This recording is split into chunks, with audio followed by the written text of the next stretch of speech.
कौन B team, कौन सी team, ये तो पता नहीं, लेकिन राजनीति की इस रार में तो अब पूरा विपक्ष बीजेपी की बी टीम लगने लगा है। और किस पार्टी का नाम लिया जाए और किसे छोड़ दिया जाए? हार दर हार विपक्ष की अपनी ही टीम टूटकर बिखर चुकी है। नेता नगरी वाले कहते हैं कि सियासत में कोई ना परमानेंट दोस्त है और ना दुश्मन, पर पावर सेंटर में बने रहने के लिए विचारों की धाराएं ऐसी बदल जाएंगी, शायद ही कभी किसी ने सोचा हो। और मैं ये यूं ही नहीं कह रही। आप पिछले विधानसभा चुनाव का अगर हाल देखें, एक बार फिर अगर मैं आपको याद दिलाऊं, तो असम में कांग्रेस की ओर से जीत के लंबे चौड़े दावे किए गए, लेकिन हुआ क्या? केंद्र और राज्य के नेतृत्व के बीच दूरियां साफ दिखी और यहां तक कि राहुल गांधी के लिए तो मानो असम के चुनाव में नो एंट्री का बोर्ड लग गया। कांग्रेस ने यहां 6 क्षेत्रीय दलों के साथ एक गठबंधन भी किया, लेकिन उस गठबंधन से बरुद्दीन अजमल नदारद थे और जो नतीजे आए थे वो इस बिखराव के नुकसान की कहानी का सच खुद ब खुद बयां कर रहा था। तो पश्चिम बंगाल में भी ऐसा ही हुआ।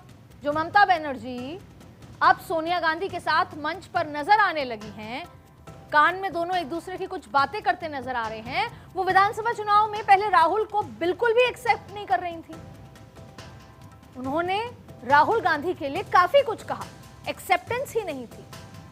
और राहुल भी पानी पी पी कर ममता सरकार की नीतियों को कटघरे में खड़े कर रहे थे। और अगर आपको लगता है कि विपक्ष ने इस चुनावी हार से कोई सबक लिया है, तो शायद आप भूल कर रहे हैं, क्योंकि आने वाले दिनों में उत्तर प्रदेश, उत्तराखंड, हिमाचल, पंजाब, गोवा, गुजरात और मणिपुर में विधानसभा के चुनाव हैं और वहां पर जो हलचल है कांग्रेस पार्टी के अंदर, आपको समझ आ जाएगा कि अभी भी विपक्ष ने, कांग्रेस पार्टी ने कुछ नहीं सीखा पुरानी गलतियों से। हर बार जो अंदरूनी कलह है वो खुलकर सामने आ जाती है और वो बीजेपी को फायदा दे देती है। तो आज के पॉलिटिकल कॉरिडोर में हम बिखरते विपक्ष की इसी मुश्किल का संपूर्ण विश्लेषण करेंगे और समझेंगे कि क्या इस दौर की राजनीति में पूरा विपक्षी बीजेपी की बी टीम तो नहीं बन गया। देखिए, वैसे तो विपक्ष के सामने इस वक्त कई ऐसे मुद्दे हैं, मुद्दों की लंबी फहरिस्त है, भीड़ है, जिनको अगर वो भुना ले, क्योंकि चुनाव में तो या फिर नैरेटिव ही काम आता है ना, तो अभी बहुत कुछ है उनके पास जिनको भुना कर चुनावी जो दाव है वो खेला जा सकता है, दाव पलटा भी जा सकता है। लेकिन इस खेल में उतरने के लिए जो एकजुटता, क्लैरिटी ऑफ माइंड और मेहनत की जरूरत है, वो दूर दूर तक नजर नहीं आ रही। एक तरफ विपक्षी दलों के जो सांसद और नेता एक एक करके बीजेपी के पाले में खींचे चले जा रहे हैं। अब दो बातें हैं, आया राम गया राम, कोई आज की बात नहीं है। दूसरी बात यह है कि या तो आप उनसे बातचीत करके उनको रोक नहीं पा रहे, और ये तो सवाल राहुल गांधी पे लंबे समय से खड़ा हो रहा है, या फिर आप उनको वो सुनहरा भविष्य नहीं दिखा पा रहे पार्टी में कि पार्टी आगे रहेगी बेहतर तरीके से, इसलिए वो जहां पर भविष्य दिखता है वहां चले जाते हैं। आइडियोलॉजी की तो बात ही खत्म हो गई है। और दूसरी तरफ विपक्षी दल पब्लिक के बीच उतरकर उन मुद्दों को वोट में बदलने में नाकाम नजर आ रही है, और यहीं से टीम वर्क पर सवाल उठता है। और इस लिस्ट में सबसे पहले चर्चा कांग्रेस की। देखिए, कांग्रेस के लिए असल एग्जाम की शुरुआत तो अभी होनी बाकी है, क्योंकि राजनीति में चुनाव सिर्फ सत्ता पक्ष नहीं जीतता है। कई बार विपक्ष अपनी गलतियों से चुनाव हारता भी है, और जब विपक्ष अपनी जो ऊर्जा है वो सरकार को घेरने के बजाय आपसी खींचतान में खर्च कर दे, तो उसका सीधा फायदा सत्ता पक्ष को मिलता है, जो कि लंबे समय से होता आ रहा है। और अगले साल की शुरुआत में होने वाले विधानसभा चुनाव से पहले भी विपक्ष के सामने कुछ ऐसे ही मुद्दों का पहाड़ खड़ा था, जहां सरकार को घेरने के साथ अपने घर को संभालने की चुनौती थी, अब भी है। अब देखिए, पंजाब में बिखरती पार्टी को एकजुट रखना इस वक्त आपके सामने एक बहुत बड़ी चुनौती की तरह है। अच्छा, आपको याद होगा कि पिछली बार भी, आपको याद है कि सिद्धू को जैसे ही पार्टी का अध्यक्ष बनाया तो क्या कुछ हुआ। यही सब कुछ दोहराया जा रहा है 5 साल बाद भी, और बुरी तरह सरकार हार गई थी। और आम आदमी पार्टी का प्रवेश हो गया था पंजाब। तब भी सिद्धू थे, आज चन्नी है। उस समय चन्नी अलग दिशा में थे। तो 5 साल में पंजाब को लेकर कुछ नहीं सीखा, कुछ नहीं बदला। और दूसरी तरफ उत्तर प्रदेश में होने वाले चुनाव के नजरिए से कांग्रेस किस रास्ते पर चलेगी कोई नहीं जानता। अच्छा, सबसे बड़ी बात है, पंजाब तो कांग्रेस बेहतर तरीके से विपक्ष की भूमिका निभा सकती थी। आम आदमी पार्टी का जो फेलियर है वहां पर डिलीवरी का, गवर्नेंस का, तो बहुत पहले पंजाब की तैयारी करनी चाहिए थी। पंजाब कांग्रेस के लिए केरल का काम कर सकता था, पर नहीं, ना कभी एक साथ बैठकर राहुल गांधी ने बात की हो। क्योंकि वाकई में अगर एक छत के नीचे सोनिया गांधी कुछ कह दें तो कोई कांग्रेसी मना नहीं कर सकता। लेकिन अगर आप भूपेश बघेल के जरिए कहलवाएंगे तो शायद कांग्रेसी ना माने। ठीक वैसे ही उत्तर प्रदेश में पिछली बार भी सपा ने ये टिकट नहीं, वो टिकट नहीं, आप इतनी ही टिकट लड़ेंगे, आप इतना नहीं लड़ेंगे, तब भी वैसा ही हुआ। और इस बार भी यही नजर आ रहा है कि क्या स्ट्रैटेजी है यही नहीं पता। हाँ, बस प्रभारी बदल दिए गए हैं, जनरल सेक्रेटरी बदल दिए गए हैं, लेकिन आपकी इंडी गठबंधन स्ट्रैटेजी क्या है, सपा के साथ स्ट्रैटेजी क्या है। और उत्तराखंड में भी भले ही कांग्रेस के पास सत्ता विरोधी माहौल का फायदा उठाने का मौका हो, लेकिन मजबूत प्रदेश नेतृत्व की कमी है और नेताओं के बीच मतभेद कांग्रेस के लिए मुश्किल खड़ी कर सकता है। कांग्रेस के लिए इस वक्त सबसे बड़ी मुश्किल का सबब भी वही राज्य है जहां उसको सबसे ज्यादा उम्मीदें हैं, जैसे कि Punjab, Goa for that matter. क्योंकि जैसे पंजाब की बात है तो पंजाब में पार्टी की मुश्किलों की शुरुआत अभी से हो गई, जहां पार्टी चुनाव में उतरने से पहले ही जमीन पर बिखरती हुई नजर आ रही है और इसका फायदा सीधा बीजेपी के पाले में जा रहा है। क्योंकि आम आदमी पार्टी से तो वहां की जनता को कोई उम्मीद नहीं है। वो बीजेपी जो बहुत दूर थी पंजाब में। कांग्रेस में इस बार झगड़ा भी उन दो नेताओं के बीच हो रहा है जिन्हें एक ही मेंटर ने आगे बढ़ाया। एक तरफ पीसीसी प्रेसिडेंट अमरिंदर सिंह राजा वडिंग है, जिन्होंने सिद्धू के इस्तीफे के बाद गांधी परिवार ने उनको जिम्मेदारी दी थी, और सामने चरणजीत सिंह चन्नी, जो प्रियंका और राहुल गांधी के लिए मुख्यमंत्री पद के पसंदीदा उम्मीदवार हैं। हालांकि जैसे ही चुनाव हार गए थे पंजाब में कांग्रेस, तो चन्नी साहब बहुत लंबे समय के लिए कनाडा चले गए थे, सब कुछ छोड़कर। कई बार होता ना, आप चुनाव हार जाते तो क्या हुआ, कार्यकर्ताओं का और संगठन का मनोबल बढ़ाने के लिए आप जमीन पर रहते हैं, लेकिन चन्नी साहब नहीं, बहुत बाद में वो वापस लौट गया। और पंजाब में कांग्रेस उसी राह पर चल पड़ी है जिस राह पर साल 2022 में थी। 2022 में भी यही एपिसोड हुआ। 2022 के चुनाव से पहले जाट सिख बहुल्य राजनीति में दलित समुदाय से आने वाले चरणजीत सिंह चन्नी को ट्रंप कार्ड के तौर पर पेश किया गया था। ये दांव भी कई काबिल नेताओं को नजरअंदाज करके चला गया था और जिससे पार्टी में फूट के बीच बो दिए गए। अब पिछली 2 लॉटरी जीतने के बाद वडिंग और चन्नी को यकीन है कि अगले साल मुख्यमंत्री पद का जैकपॉट भी उन्हें ही मिलेगा, ठीक वैसे ही जैसे सिद्धू को 2022 में यकीन था। और इसीलिए दोनों ही पीसीसी चीफ के तौर पर पार्टी की कमान संभालना चाहते हैं। और भले ही भूपेश बघेल को कांग्रेस ने संकट मोचक बनाकर पंजाब में उतारा हो, लेकिन संकट दूर होने की जगह ये मैसेज है कि आलाकमान का फैसला आखिरी है, बदलाव तो नहीं होगा, जिसके लिए ये कहा गया था कि चन्नी साहब मिलेंगे ही नहीं। भूपेश बघेल से फिर बाद में मिले, तमाम तरीके का नाटक प्रकरण सबके सामने हो रहा है। चन्नी की नाराजगी बहुत बड़ी कि कोई बदलाव नहीं होगा। अब एक तरफ चन्नी गुट लीडरशिप के लिए एक समय सीमा तय कर रहा है और दूसरी तरफ राजा वडिंग को पार्टी के कई प्रभावशाली जाट सिख नेताओं का भी समर्थन हासिल नहीं है। कैसे जीतेंगे ऐसे? यानी जिस पंजाब में कांग्रेस के पास एक मौका था, और चलिए बहुत उम्मीद के साथ कहें तो मौका है, उसी पंजाब में पार्टी गुटों में बटे हुए बिखरने की कगार पर खड़ी है। तो जनता कैसे विश्वास करेगी, कैसे देखेगी कि आप ताकतवर हैं और उनके स्टेट को संभाल सकते हैं? और ऐसा हाल सिर्फ पंजाब का नहीं है, उत्तर प्रदेश में, और ये वो चुनावी राज्य हैं जो आने वाले हैं, इसलिए मैं आपको बता रही हूं। पहले का तो हाल और भी खराब था। उत्तर प्रदेश में तो कांग्रेस अभी चुनाव के मोड में ही नहीं आई है, जबकि बिहार हारने के बाद या बंगाल हारने के बाद तो पूरी कांग्रेस पार्टी को ये प्रण ले लेना चाहिए था, including Rahul Gandhi for that matter, सबसे पहले, कि वो वापस उत्तर प्रदेश से तभी लौटेंगे जब वो एक बेहतर संख्या जिता कर लाएंगे विधानसभा में। पर नहीं, पार्टी को संभालने के लिए नई नियुक्तियों ने राजनीतिक हलकों में ध्यान खींचा है, लेकिन अब तक ये तय नहीं हुआ है कि बीजेपी के खिलाफ कांग्रेस समाजवादी पार्टी के साथ मिलकर चुनाव लड़ेगी या फिर गठबंधन तोड़ने वाली पार्टी के तौर पर अपनी हालिया छवि को और मजबूत करेगी। सपा ने जो पिछली बार किया था उससे सीखकर अभी से ही सपा से संपर्क और सारी बातें बहुत पहले से ही तय कर लेनी चाहिए थी। उत्तर प्रदेश तो वैसे भी वो राज्य है जो दिल्ली का रास्ता तय करता है। उत्तर प्रदेश में एक तरफ राम मंदिर का दान की चोरी का मुद्दा सियासत का सिरमौर बना हुआ है। अखिलेश यादव इस मुद्दे के सहारे चुनावी स्टेज पर अपने मोहरे भी तैयार कर रहे हैं, लेकिन कांग्रेस अभी उत्तर प्रदेश के समर में चुनावी मैदान के आसपास भी नजर नहीं आ रही। और इस बीच अगर कांग्रेस और समाजवादी पार्टी आमने सामने आकर खड़ी होती हैं तो नतीजा वोट का बंटवारा और बीजेपी का फायदा ही फायदा। हालांकि कांग्रेस ने राजेंद्र पाल गौतम को शामिल करके एक दांव जरूर खेला।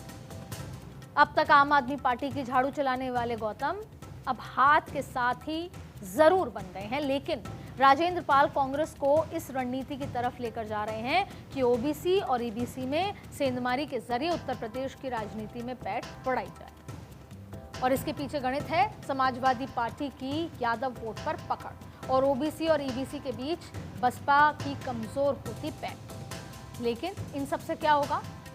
वोट डिस्ट्रीब्यूट हो जाएगा और बीजेपी को फायदा हो सकता है, क्योंकि कांग्रेस का मानना है कि उत्तर प्रदेश में मौजूदा जो यादव वोट बैंक पर समाजवादी पार्टी की ही दावेदारी रहती है और बसपा के कमजोर होने की वजह से दलित और मुस्लिम वोट अब कांग्रेस को मिल सकते हैं, ऐसी सोच है।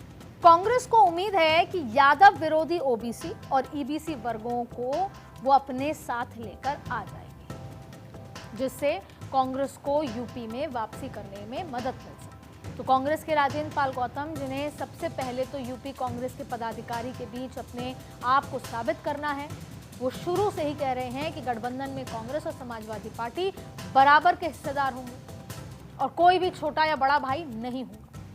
लेकिन इस तरह की बातों ने बिहार के चुनाव में कांग्रेस और आरजेडी के बीच दरार बढ़ाने का भी काम किया था, और अगर ऐसा ही असर उत्तर प्रदेश में भी पड़ा तो कांग्रेस का दांव उल्टा पड़ सकता है।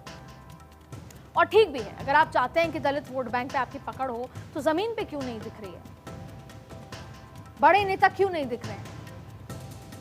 या फिर सपा से आपकी बातचीत की बैठकें अभी तक क्यों नहीं हो रही? और कांग्रेस को अभी दांव सिर्फ उत्तर प्रदेश में नहीं बैठाना है, बल्कि चुनावी राज्यों की फहरिस्त में उत्तर प्रदेश के साथ उत्तराखंड का नाम भी शामिल है। और वैसे देखा जाए तो उत्तराखंड की दो तरफा राजनीति कांग्रेस के लिए एक किसी उम्मीद से कम नहीं है, क्योंकि कांग्रेस अकेली ऐसी पार्टी है जो बीजेपी सरकार के खिलाफ सत्ता विरोधी लहर से जुड़ी समस्याओं का फायदा उठा सकती है।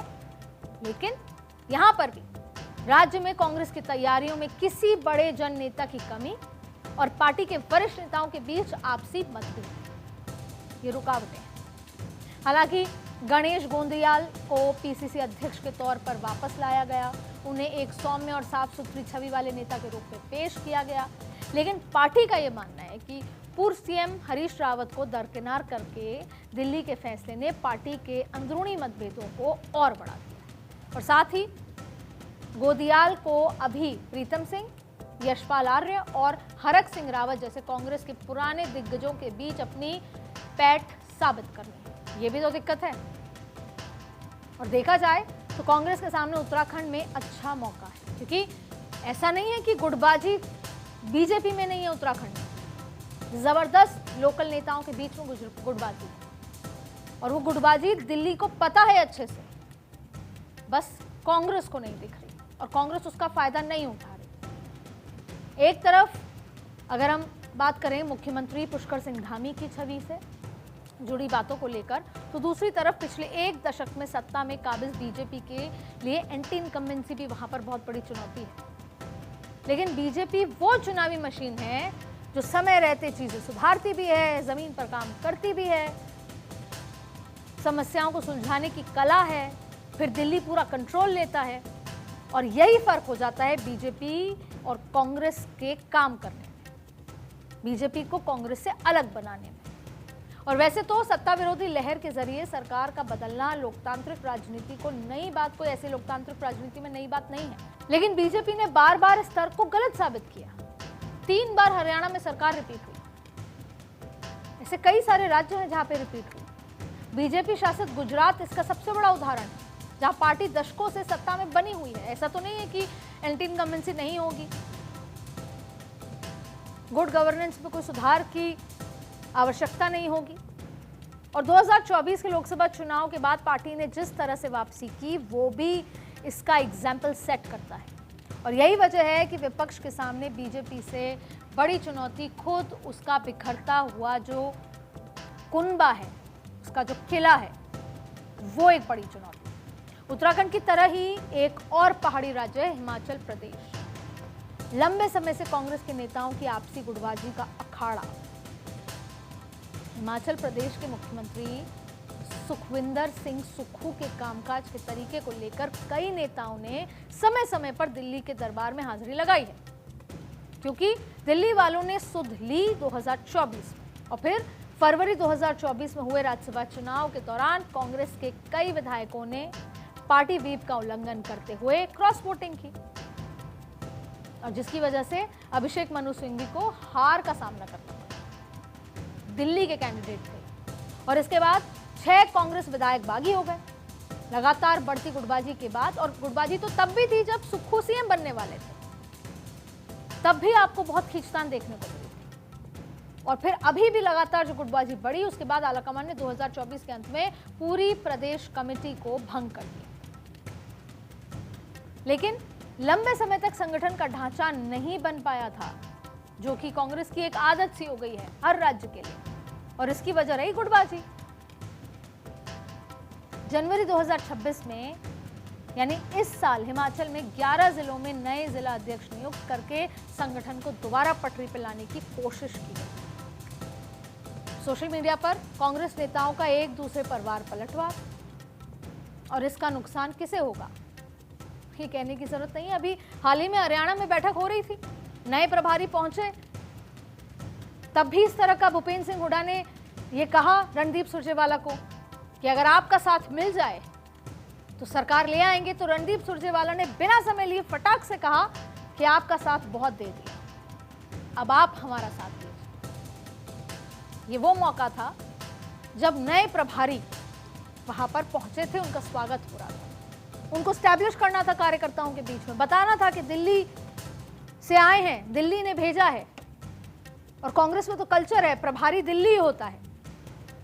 उस समय ये वार पलटवार आपको मन से दिखाई देने को लगा, यानी कि रणदीप सिंह सुरजेवाला के जो कार्यकर्ता हैं उनको मैसेज चला गया कि हुड्डा साहब का साथ नहीं देना, और हुड्डा साहब ने ये मैसेज दे दिया कि रणदीप जी साथ देंगे तो सरकार आ जाएगी।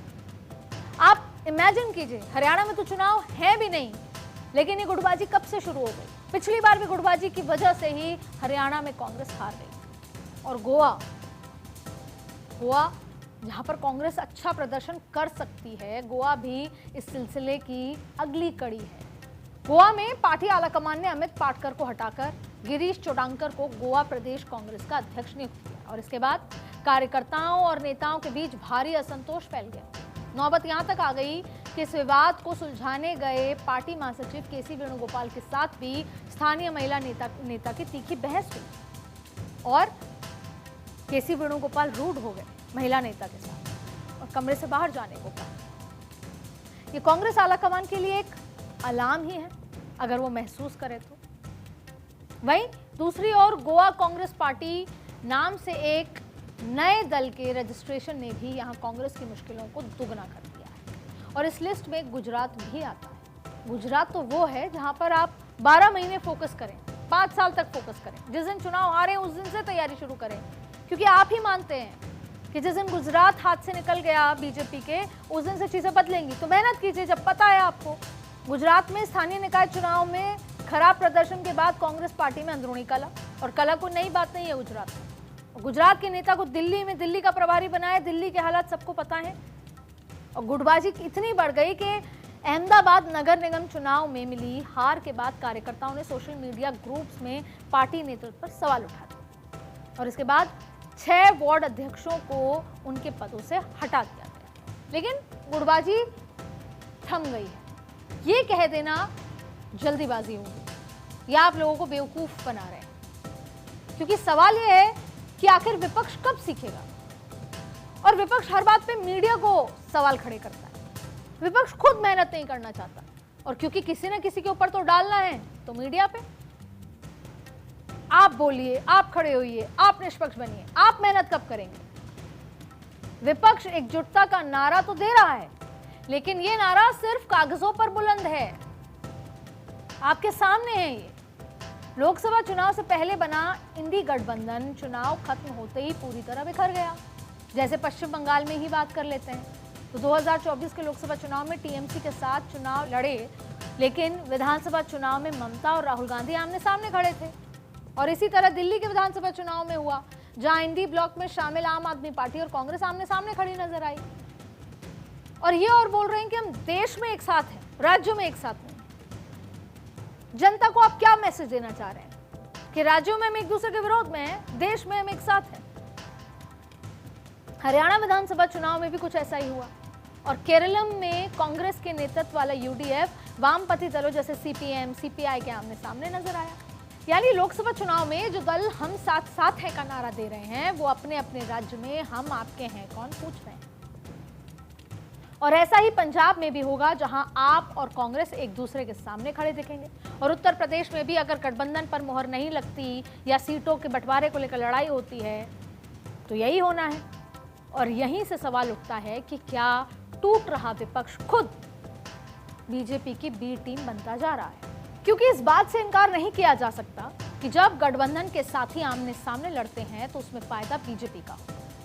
वोटों का बंटवारा किसी एक दल को मिलने की जगह 2 उम्मीदवारों के बीच होता है और इसी में सामने से एकजुट खड़ा गठबंधन जनता के लिए विकल्प बनकर सामने आता है। और जो जीतते भी हैं वो गठबंधन की कमजोर होती कड़ियों के बीच विकल्पों की तलाश में बीजेपी के आसपास ही दिखते हैं। इस बात से इनकार नहीं किया जा सकता कि जनता इस वक्त सरकार के सामने एंटी इनकम्बेंसी की मुश्किलें नहीं है, लेकिन सिर्फ एंटी इनकम्बेंसी राजनीति की हवाओं का रुख नहीं मोड़ सकती साहब। असल परिवर्तन तो तब होता है जब जनता को आपके ऊपर भरोसा हो।